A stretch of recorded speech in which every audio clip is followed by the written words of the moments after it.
Bienvenue dans ce 4e épisode de notre série Les découvertes scientifiques dans le Coran. Si vous n'avez pas vu les épisodes précédents, vous retrouverez la playlist de cette série en description ou dans la fiche info en haut à droite de cette vidéo.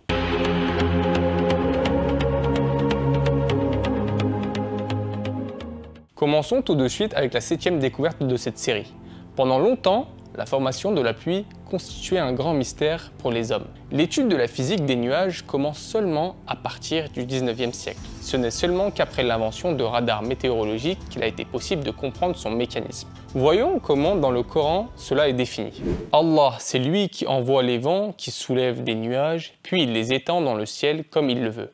Et il met en morceaux, tu vois alors la pluie sortir de leur profondeur, puis lorsqu'il atteint avec elle qui il veut parmi ses serviteurs. Les voilà qui se réjouissent. Le Coran affirme que les vents soulèvent les nuages, qu'Allah les étend dans le ciel comme il veut, et que de leur profondeur sort de la pluie. On voit que les vents jouent un rôle pour obtenir de la pluie. Pendant très longtemps, les personnes pensaient que la seule relation qui existait entre le vent et les nuages, c'était que le vent déplaçait les nuages. Mais le Coran affirme qu'il les soulève, donc les nuages prennent de l'altitude, et leur température s'abaisse. Cela va condenser l'eau sous forme gazeuse pour former les gouttelettes de pluie. On pourrait se dire que même si la science n'était pas avancée à l'époque du prophète, cela peut être observable sans équipement sophistiqué. En effet, le miracle que nous voulions vous faire découvrir est dans le verset suivant. « Et nous envoyons les vents fécondants, et nous faisons alors descendre du ciel une eau dont nous abreuvons et que vous n'êtes pas en mesure de conserver. » Le Coran nous affirme que les vents sont fécondants,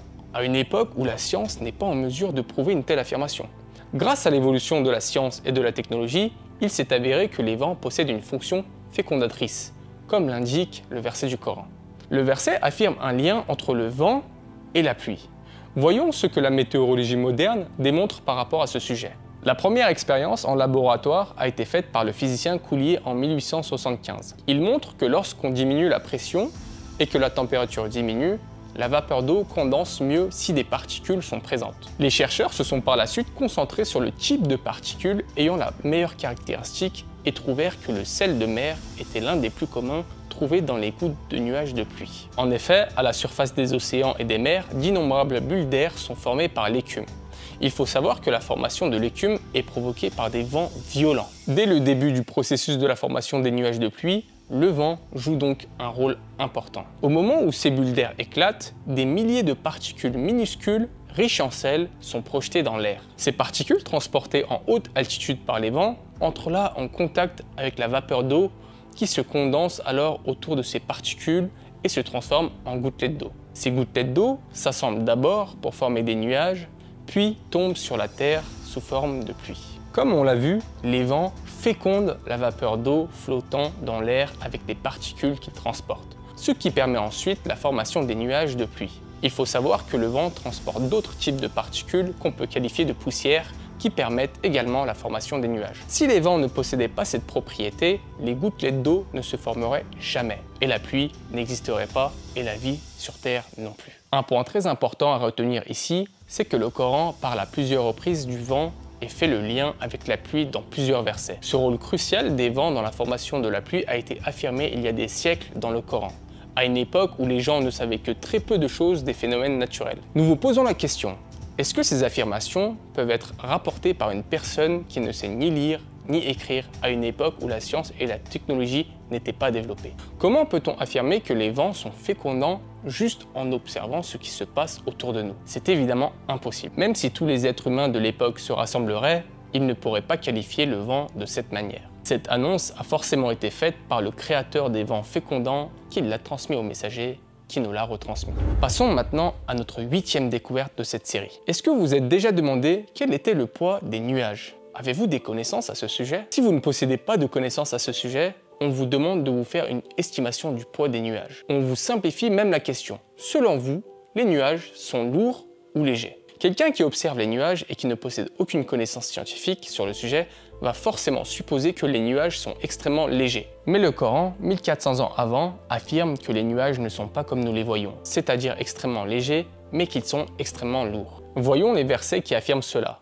C'est lui qui envoie les vents comme une annonce de sa miséricorde, puis lorsqu'il transporte une nuée lourde, nous la dirigeons vers un pays mort de sécheresse. Rappelons que le terme nuée signifie gros nuage. Voyons un autre verset qui dit « C'est lui qui vous fait voir l'éclair, qui vous inspire crainte et espoir. Et il crée les nuages lourds. » Comme vous pouvez le voir, le Coran affirme des siècles avant que les nuages que nous pensons légers ne sont pas du tout comme ils le paraissent, mais qu'ils sont lourds.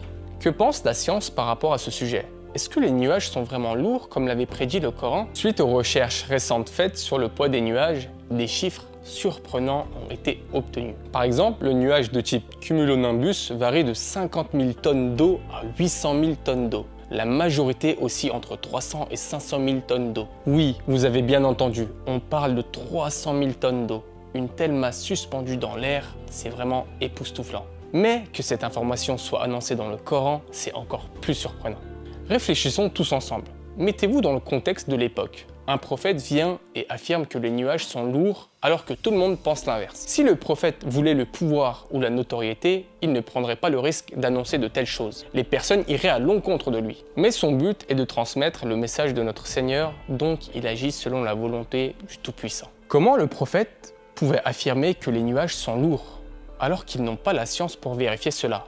Je vous rappelle que pour calculer la masse d'un nuage, il faut connaître sa densité. Sauf que la densité est une notion qui apparaît seulement au XVIIe siècle. Il était donc impossible de connaître à l'époque la masse des nuages. Il ne reste plus qu'une explication possible. C'est que le créateur de l'univers a transmis cette information au prophète et notre messager nous l'a retransmis.